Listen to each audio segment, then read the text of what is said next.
guys, I'm Shelley Book Fanatic. Welcome back to my channel, and today I actually have my cup of soup with me because I have somewhere to be after filming this video, and I thought I would multitask by eating my soup. So what I'm going to do in this video is actually talk about the books I managed to read in August, which is quite a few, so I don't know how long this video will be, but we'll see how quickly I managed to go through these. I have quite a few books to talk about because the Booktube-A-Thon took place for a part of August and I managed to read 7 books for that, and only 2 of those managed to be in July. I have at least 5 books to talk about that I read during the Booktube-A-Thon, so that already adds up quite a bit. If you're interested in the Booktube-A-Thon, I have a TBR and a vlog up, so I will link that down below if you. But for the first book I want to talk about, Neverworld by Marisha Pessl. This is a standalone sci-fi. Marisha Pessl hasn't come out with a book since her book Night Film, which I absolutely loved. It's one of my favorite books of all time. It's an adult mystery thriller. This one didn't live up to the expectation. It is very hard to explain actually. It's about a group of teenagers who end up in this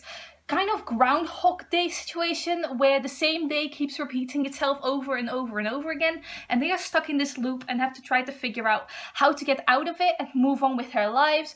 But there is a tricky situation here because only one of them can survive and the other ones have to die for this person to live. This book was not what I expected it to be in the slightest, and that's not because I didn't enjoy the plot or the writing. I love Marisha Pessl's writing. She was seriously on top of her game in this one. I gave that part 4 stars, as well as the plot. I really enjoyed the entire story. What I didn't like about this were the characters. The characters were absolutely horrible and vile, and there was nothing likable about them. And I don't need to have anything likable about my characters, but they were also not sympathetic, so I didn't care who died and who lived. And that's a major problem with a book with a synopsis like this one has. Also, the world building wasn't entirely what I expected it to be. Not everything was very well explained, and the ending kind of left me hanging. This was not what I expected from Marisha Pessl, and I was seriously disappointed, to be honest. And I hope her next book will be better because I seriously wanted to live up to Night Film, which I absolutely loved. Next book is one I was surprised by, and that is Frankenstein by Mary Shelley. This is the Penguin English Library Classics Edition. It is really, really pretty. I really ended up liking this one, which I didn't expect. I think everyone knows what Frankenstein is about. It is about a man called Frankenstein who creates this monster and actually makes it into a living being. The movie Frankenstein, which you might have seen and not actually read the book, is so different from the actual story. The moral question that goes throughout the story is whether Frankenstein's monster ended up the way it did because of the choices Frankenstein himself made. If Frankenstein didn't turn away from this monster, would the monster not have turned out the way it did? Would it have ended up being a sympathetic, likable person? Or would it have still gone this route? Because throughout this book you see the monster blaming Frankenstein for turning away from him and not giving him anyone to interact with. He's seriously lonely and isolated, and he has real feelings, and he blames Frankenstein for all of this. And I really like how that moral question was asked throughout the story, and even though I'm not entirely sure what to think of this, I'm more leaning towards it being Frankenstein's fault at this point, because if Frankenstein had interacted with this monster and not immediately run away from him the first moment he saw it, I think this whole story would have ended up very differently, and the monster wouldn't have killed everyone it did. So yeah, I think this one was a very complex book. The writing was also not what I expected. I really enjoyed it. It's not a book you fly through because it is a classic and it is classically written, but it's still something I really enjoyed. And there's still a short story at the end of this that I want to read at some point, so it is still kind of on my TBR. Frankenstein, for the story it is, I really enjoyed it. And I am quite glad that classics keep surprising me like this, because I never thought I would be the kind of person that would enjoy classics, but apparently I am. The next book I managed to read is Love, Life and the List by Kasie West. I've read a lot of Kasie West books, and this one was really no different. I've never rated a Kasie West book 5 stars, and this one I didn't either. I only rated this one 3 stars. It was a fluffy contemporary novel. Love, Life and the List is about this girl who's trying to be an artist, and she's trying to participate in this art show in a gallery, but apparently her art is not up to speed. Her technique is great, but her art is lacking heart, and she creates this list with things to fulfill so she can actually put some heart into her art because she thinks she is lacking experiences in that regard.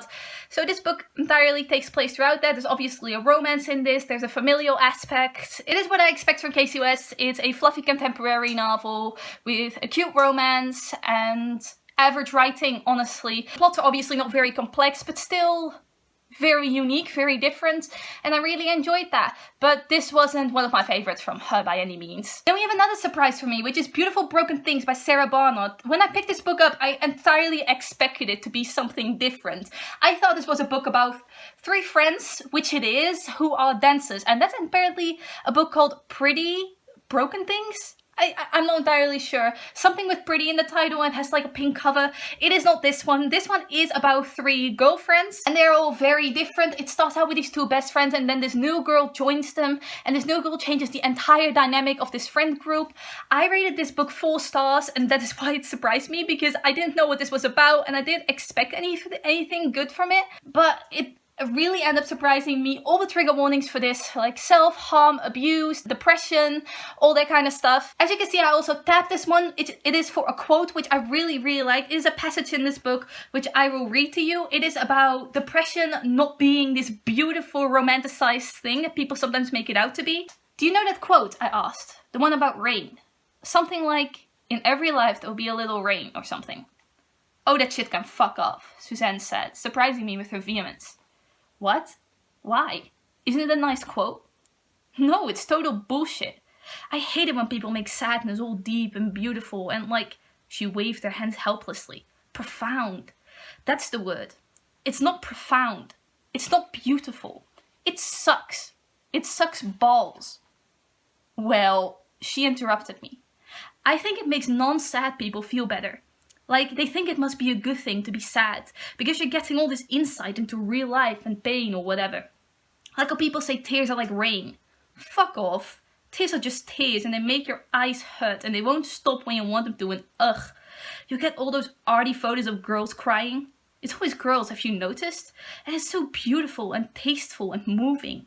When the reality is your face goes all blotchy and your nose runs and you can taste it every time you breathe. Taste what? It. Pain. Sadness. She let out a breath through her nose and twisted her lip. I'm just saying that sadness isn't beautiful. And if it looks that way, it's a lie. Then, A Court of Frost and Starlight by Sarah J. Maas. This is book 3.1 in the Court of Thorns and Roses series. It is a novella, a very thick novella I might add.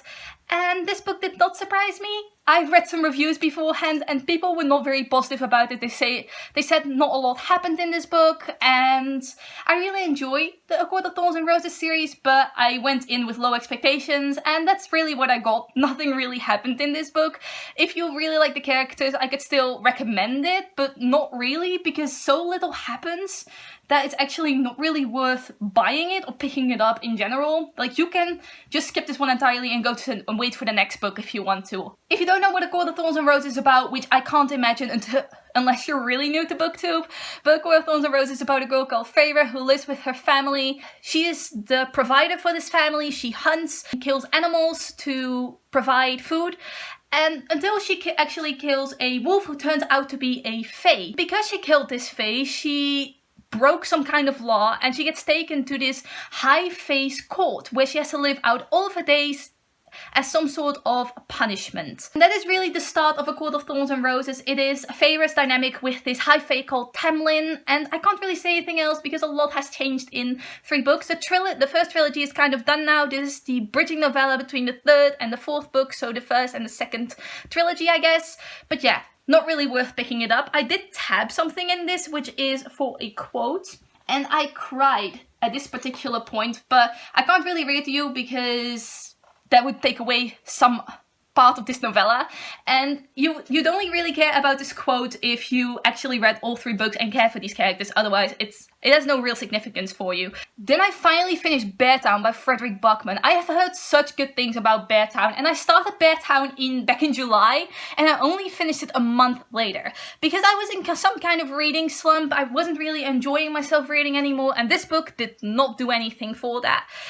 I'm not saying it's the book's fault, but I am saying that this book wasn't the book for me anyway, whether I was the reading slump or not. The premise of Beartown was also something that didn't really sound that exciting to me in the first place, but because people were raving about it, I did want to give it a try. Beartown is about this small town with a lot of different people. You follow all these different kind of perspectives. It takes a long time for the book to actually get going. And then this girl gets raped by a very upstanding, popular member of this society. A boy really, from this popular hockey club, because Beartown is all about hockey, but it is a hockey town. It's about the fallout of this rape and people not believing this girl. This guy could never really rape anyone because everyone knows him, right?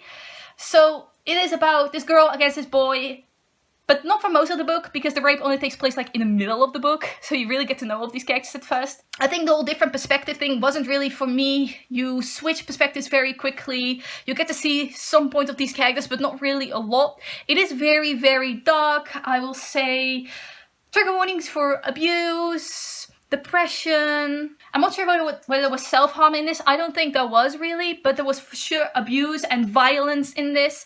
It got very, very dark towards the end, but this book was just not really for me. It was average. I gave it 3 stars. The only thing I really, really liked about this book was the writing. I rated the writing 4 stars because I thought it was really good. I particularly enjoyed that aspect of it, but the plot was my least favorite aspect, and besides that, the characters were a little average for me. I didn't really particularly care about any of them or the outcome of this novel. Then later in August, I managed to read Burial Rites by Hannah Kent. And this book was also something I had heard good things about for months, but I wasn't really interested in it. I wasn't interested in picking it up, but then this book fitted very well with a challenge I was doing, so I decided to try it anyway. And I ended up rating it 4 stars. I think it was more 3.5. Not my favorite book of all time. This did not live up to the hype for me at all, to be honest. I did rate it 4 stars. That was not because of the plot or the characters in this book, really. That was more because of the writing and the world building. This book takes place in Iceland in the 1800s. It's about a woman called Agnes, who is the last person to ever be executed in Iceland, and this is a fictional account of her story, but most of it is actually taken from real history pieces like journals and news articles, that kind of stuff. There is some fictional stuff in there. And this is about Agnes going from this prison to a house with a family. She is supposed to stay there until the date of her execution is announced. She tells her story to this family and this priest that shows up there. Because she was supposed to have a priest, she requested this specific young priest who just started out really. And you don't know for what reason until later on in the book. But she tells her story throughout this book, and she gets closer to this family. This family starts caring about her. And you do know how the story is going to end up, but you still hope in some way that it is not really going to. In that respect, the book that lies very heavily on the heart. And it is a very dark book. It's bleak, but it is beautifully written. I really enjoyed that. I'd still recommend reading it because a lot of people say this is their favorite book, or one of their favorite books, and I can see why that is, because the story of Agnes is a very sad one, a very heartbreaking one, and I didn't enjoy my time reading it, but I still found this account fascinating. I'm almost done with this wrap up, don't you worry. It is very, very long already, but I have 2 more books to go.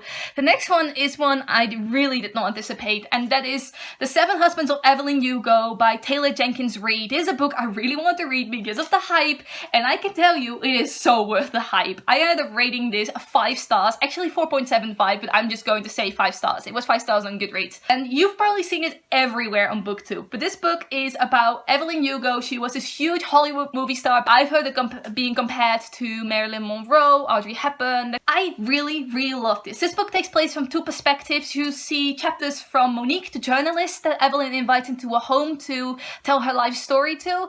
And you see the chapters from really still Monique's perspective, but Evelyn telling her life story. You see her history with her telling it to Monique. And Monique is not the main character in this book, but she does play a huge part in the ending of the book and why she was invited to Evelyn's house for Evelyn to tell her life story to. But Evelyn was not a likable character in the slightest. She makes a lot of horrible mistakes, choices, but she is still someone you become empathetic towards, and I really, really love that. She had 7 husbands, and this story is told through those 7 husbands, so you have like pages with a husband's name on it, and then the story takes place in those parts, and you really get to see those 7 husbands, and you really live up towards the moment where you know who the 7th husband is and what happened to all of them, and who the love of Evelyn's life is. That was very apparent to me from the first moment this character was introduced. I'm not going to say, but Evelyn was a bisexual movie star, and it was really, really great. I really loved this book, and I would sincerely recommend this book to you. If you'd rather wait until the hype dies down, I completely get that too. I do that most of the time with books, but this one was something I was really looking forward to now, and I think I'm already quite off of the hype, but still, I'm hyping this to you because I loved it so much, and I think a lot of people will love this because I really didn't hear anything bad about it so far. And the last book is also something that showed up in my September TBR because I actually managed to read this in one day, and it was like the 31st of August, and then I had already filmed my September TBR, so it was still on the TBR. It's this poetry collection that I got sent by the author. It is called Every Watering Word, and a review will be up very soon for that. There's a range of topics from slavery to the menstrual cycle in there, and you will see a review of that very, very soon. I wasn't very positive about it, if I'm being honest. I only rated 2 stars because I didn't really like it, but I have to be honest, don't I? So you will see that show up very soon. This video is very long. I'm very sorry, but I hope you enjoyed it. Let me know down below whether you read any of these books or what did you read in August. Did you do good in the Booktube-A-Thon? I would love to know. Thanks for watching. Goodbye!